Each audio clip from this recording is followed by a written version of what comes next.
feliz. Bien, Ramiro Escobar nos acompaña, él es internacionalista, es periodista, es profesor, nos va a tratar de ayudar a entender un poco las noticias internacionales que estamos escuchando en los últimos días. Ecuador, comenzamos por ahí, y luego un poco de Siria, que estábamos diciendo es un enredo grande, pero él va a saber explicárnoslo en fácil.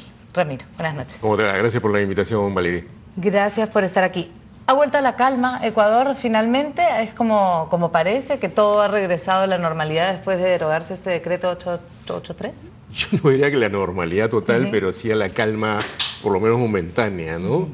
Lo que ha ocurrido es que el presidente Lenín Moreno, en los hechos, ha retrocedido ante la aparición del movimiento indígena, que es bastante fuerte, ¿no? Sí. Algo que quizás no se percibe desde acá o de otros países, es que la protesta ha sido una protesta ciudadana bastante grande, una suerte de levantamiento popular contra estas medidas bastante impopulares, pero los ¿necesarias? Yo diría que no, porque claro, hay un déficit fiscal en Ecuador, eso es evidente, ¿no? Es producto de las políticas de Correa y de políticas que vienen incluso de años atrás. Políticas populistas. Digamos que el rótulo populista tiene que ver con la manera como se gobierna y cómo se establecen a veces políticas que pueden favorecer a la gente y que pueden ser en algún momento útiles, pero pueden crear déficits fiscales o economías que no son sostenibles en el tiempo.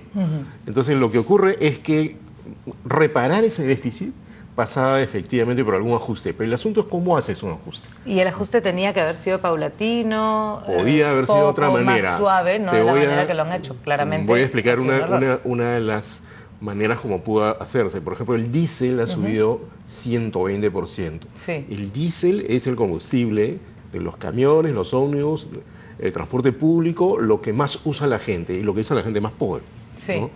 Y lo que menos ha subido, pero también ha subido, es el combustible de los autos privados. Entonces, por ejemplo, eso golpea más a más gente que tiene menos recursos. Y, por supuesto, también los indígenas, que son una fuerza política, social y económica, ¿no? Por ejemplo, un indígena que quiere transportar sus productos desde el campo a la ciudad va a tener que pagar más. Bueno, el combustible eleva el precio de todo, exactamente, ¿no? No solamente el precio de todo, exactamente. Entonces, eso, por ejemplo, pudo haberse hecho de otra manera. De hecho, en la declaración de Lenín Moreno, luego de aceptar la derogación del decreto, ha dicho que va a ser un nuevo decreto que considere esto que te estoy diciendo, ¿no? Ahora, ¿cómo queda debilitado Lenín Moreno? Porque además se ha visto el problema que existe con Rafael Correa, ¿no? Que era, bueno, Lenín Moreno era el vicepresidente de Rafael Correa, con lo cual de alguna forma se esperaba que estuvieran alineados, pero todo lo contrario. ¿Cómo queda Lenín Moreno a partir de esto? Bueno, yo creo que hay un gesto que él tiene en esta crisis que lo debilita políticamente bastante, y es irse de Quito a Guayaquil en el momento más tormentoso. Escapando, ¿no? Prácticamente, pero eso tiene una razón, Valeria. En el pasado relativamente reciente, 3 presidentes fueron derrocados en el año 97 Bucaram, en el 2000 Maguad y en el 2005 Lucio Gutiérrez por presión en Quito. Entonces había la sensación, si me quedo en Quito, pierdo. Ahora, ¿infiltrados o indígenas? Porque también hay una discusión ahí, ¿no? Si realmente es la fuerza indígena la que ha terminado por hacer que se derogue ese decreto. Mira, esa es una pregunta muy importante, ¿ya? Porque este es un levantamiento producido por las medidas sumamente impopulares, un levantamiento ciudadano, pero donde los indígenas, después los transportistas, que son los primeros que salen a protestar, toman la batuta, lideran el movimiento, y si bien hay, y puede haber como cualquier situación de ese tipo, personas que quieren agitar la violencia o agentes de Rafael Correa, como denunció Lenín Moreno, hay que entender algo que es histórico en Ecuador. El movimiento indígena es muy fuerte. Participó en el derrocamiento de los presidentes anteriores. Con el último, con Lucio Gutiérrez, salió, pero luego se salió del gobierno y también contribuyó a su caída. Y no es como en otros países, por ejemplo en el Perú, ¿no? Cuando te hablan de indígenas, tú piensas en los yayánicas, en los xipivot, ¿no? Son básicamente indígenas de la selva, porque acá nuestros indígenas de sierra son llamados campesinos luego de la reforma agraria. En Ecuador no. En Ecuador los indígenas son todos, sierra, selva, un grupo muy grande, muy influyente y muy bien organizado bajo la Confederación de Nacionalidades Indígenas del Ecuador. Ahora, lo cierto es que van a tener que hacer ajustes estructurales finalmente, ¿no? El FMI está ahora tal vez presionando menos, pero en algún momento va a necesitar ese cambio. Esto ya para terminar y saltar a Siria. Sí, yo creo que tanto el gobierno de Ecuador como el Fondo Monetario Internacional tienen que asumir algo que es una realidad en América Latina, ¿no? Que este tipo de medidas no se pueden dar sin resistencia social. O sea, dar este tipo de medidas de manera abierta, desatada, con una piedra que le tiras al ciudadano, es imposible. Eso es algo del pasado. Y en Ecuador menos aún cuando tienes ese ingrediente del movimiento indígena, que es tan fuerte. O sea, van a tener que modificar el decreto, van a tener que acoger las demandas indígenas. Los indígenas son capaces de volver a protestar, paralizar Quito y no aceptar una marcha atrás después de lo que ha dicho Lenín Moreno. Entonces, esto se va a tener que cambiar, pero nuevamente, ¿no? Las autoridades de este país y los organismos intergubernamentales tienen que entender no solo la economía, sino la sociedad. Y eso en toda América Latina y en todo el mundo, donde se pretenden aplicar medidas sin tener en cuenta el sentimiento ciudadano y la situación real de cada persona, ¿no? Bien, vamos a pasar a Siria, que lo hemos comentado, es bastante complicado de entender, pero lo cierto es que hay mucho sufrimiento en esta zona, hay 60.000 personas desplazadas, es el tercer ataque de turcos a los kurdos en 3 años y finalmente estamos viendo que esto ha escalado más aún cuando Estados Unidos se ha retirado, ¿no?, de este espacio. Sí, aquí hay un elemento fundamental que hay que entender. ¿Quiénes son los kurdos? Los kurdos son un colectivo, un pueblo de más o menos 25 millones de personas, quizás más incluso. Es casi como el Perú, claro, sí, en que cantidad de viven gente. en un territorio que ellos llaman el Kurdistán, que está situado en 4 países: Irán, Irak, Turquía y Siria. Que no es un Estado, ¿no? Y quieren ser reconocidos no es como un tal. Estado y vienen luchando por eso desde el comienzo del siglo pasado, ¿no? Después de la Primera Guerra Mundial, más concretamente. Y enfrentados sobre todo a los turcos. Enfrentados a los turcos. ¿No? Kurdos y turcos, digamos que son los que mantienen esa rivalidad. Sí, por una razón, porque la demanda de los kurdos porque eran un nuevo país, una nueva nación, un nuevo Estado, viene cuando se cae el Imperio Turco Otomano, después de la Primera Guerra Mundial. Entonces, los kurdos quieren un país, pero ninguno de los países donde ellos están, ¿no?, quieren otorgarle la autonomía que ellos quieren. El único país donde tienen cierta autonomía es Irak, pero en Turquía son un problema. Además, la mayoría de kurdos que están en esa zona viven en Turquía. Dato fundamental: los kurdos habían sido los grandes luchadores y en cierto modo los vencedores nada menos que de ISIS. Del Estado Islámico, ¿no? Y entonces, son los únicos, los aliados además de Estados Unidos para justamente vencer al Estado Islámico. Aliados de Estados Unidos para vencer al Estado Islámico. Ahora que Estados Unidos se va, es como realmente una traición, ¿no? Y es como está siendo tomado. En los hechos es. ¿Y por qué lo hace Trump? Porque no quiere deteriorar su relación con Turquía, porque teme que Turquía haga una alianza con Rusia.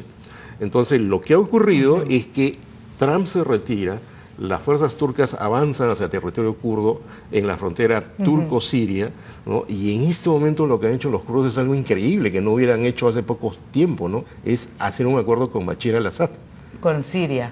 Con quien estaban combatiendo. Con el gobierno, no con los rebeldes sirios, sino con el gobierno. Claro, con el gobierno sirio, a quienes estaban combatiendo a través del Frente Democrático Sirio. Entonces, lo que ha pasado ahora es ¿Esa unión qué daño le hace a Estados Unidos, por ejemplo? Bueno, lo que pasa es que esto va a ser aprovechado por Rusia para aparecer con...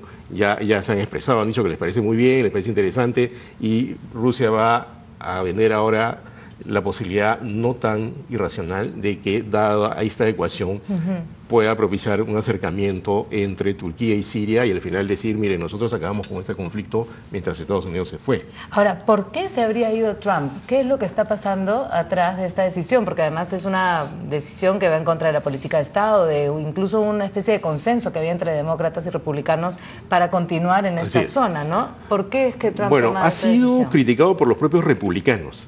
Lo que pasa es que Trump... Primero, creo que hay una cuestión más global de política exterior norteamericana y más de su propia filosofía. Creo que él pretende diferenciarse de Obama, no hacer lo que hacía Obama. Pretende decir, miren, yo salí... Casi como pataleta en todo lo que Obama avanzó. O dejar para la historia que él salió de Siria, ¿no? Él sacó a las tropas norteamericanas de Siria, como la sacó de Irak y como pretende hacer un acuerdo con Kim Jong-un en Corea del Norte, etcétera. Pero el otro factor es el que te mencioné hace un momento, ¿no? Mantener tranquila a Turquía para que Turquía no caiga bajo la influencia rusa. Pero ahora lo que puede pasar es lo contrario, ¿no? Es que ante la retirada de Estados Unidos, Rusia aparezca como el gran jugador de ajedrez, son grandes jugadores de ajedrez, ¿no? Y traten de sentar a las diversas partes enfrentadas, incluso a los propios kurdos, con los sirios, los turcos, algunas fuerzas que están en la oposición siria y traten de llegar a un acuerdo. La otra posibilidad es que esto estalle de manera horrible y se provoque un desastre humanitario, del cual se le va a responsabilizar a Estados Unidos. responsabilizar a Estados Unidos. Estados Unidos de alguna manera de lejos ha dicho a los turcos, bueno, no ataquen de esta forma a los kurdos, ¿no? Es como que ha tratado de poner paños fríos, pero con un mensaje casi por Twitter. Es muy difícil, Valeri, cuando se desata una guerra, o esta parte de una guerra, porque es una guerra que dura ya 8 años, que tú, y sobre todo si hay tantas partes enfrentadas, evites que las compuertas de la violencia se desborden, ¿no? Es muy difícil, es casi una ingenuidad, ¿no? Porque son demasiadas partes enfrentadas, son los turcos tratando de aplastar a los kurdos que están en su territorio, son los kurdos aliados ahora con el gobierno sirio, podría incluso generarse, si es que Rusia no arbitra bien, un enfrentamiento directo entre Turquía y Siria, perdón, que provocaría, ¿no?, algo que no había ocurrido hasta este momento, un enfrentamiento interestatal. Entonces, los riesgos son bastante grandes, ¿no? No hay una situación ideal en este penoso conflicto tan sangriento, pero ahora, retirarse y dejar a los kurdos solos, además con la demanda por la creación de un Estado desde hace años nuevamente traicionado, como antes lo fueron por otros países, otras potencias occidentales, me parece sumamente injusto, ¿no? Ahora, están a un año de las elecciones en Estados Unidos, ¿no? Esto también puede afectar en ese sentido a Donald Trump. Sí, aunque no necesariamente una elección norteamericana se define por un asunto de política exterior. Sí es algo que entra en la agenda. De hecho, se lo van a sacar, ¿no? De escala, como podría suceder, sí podría de alguna manera afectarle, ¿no? Si esto se sale de control, ¿no?, es algo que le van a espetar a Trump, que ya es un precandidato en la campaña. Los demócratas ya deben estar preparando los detalles sobre esto, ¿no? Entonces, ¿podría perder la nominación como candidato republicano? Yo no creo, porque yo no veo ningún republicano que emerja como una alternativa frente a Trump. Creo que hay muchos republicanos que están cansados de él, pero lo ven como una alternativa ganadora de todas maneras. Y el problema en el lado demócrata, habrás visto, son numerosos candidatos, más de 12 o 13, ¿no? Hoy han tenido un debate en Estados Unidos. Entonces, él se presenta de todas maneras como un ganador, la economía no le ha ido mal en la economía, ¿no? Pero un problema de este tipo que genere un gran desastre humanitario, que por ejemplo la guerra de Siria se complique más, hay enfrentamientos directos entre países, es algo que sí puede tener un alto costo político a nivel de política exterior para él, ¿no? Con la salida de Estados Unidos, ¿qué debería suceder para calmar un poco la situación bueno, en la lo zona? ideal, si es que hay algo ideal en ese territorio tan difícil, tormentoso y sangriento, es que se propicie un acuerdo de paz entre todas las partes, o por lo menos una tregua, que es algo que se ha intentado varias veces, pero nunca ha resultado totalmente, ¿no? Ha habido varias treguas, pero que no se han respetado completamente, y por eso hasta ahora hay tantas víctias en Siria. Creo que Rusia puede empezar a jugar eso, ¿no? A decir, yo soy el gran árbitro, ya que Estados Unidos no quiere saber nada acá, o no quiere participar mayormente, tratar de sentar a las partes y salir como lo que es un peligro también. Sí, digamos el país fortalecido de esta crisis, ¿no? El gran árbitro internacional que logra lo que Estados Unidos no pudo lograr, ¿no? Muy bien, muchas gracias, Ramiro, por estar con nosotros. Bueno, un poquito de lo que está sucediendo en Ecuador y en Siria también, alrededor de estos dos conflictos internacionales. Hacemos una pausa, volvemos.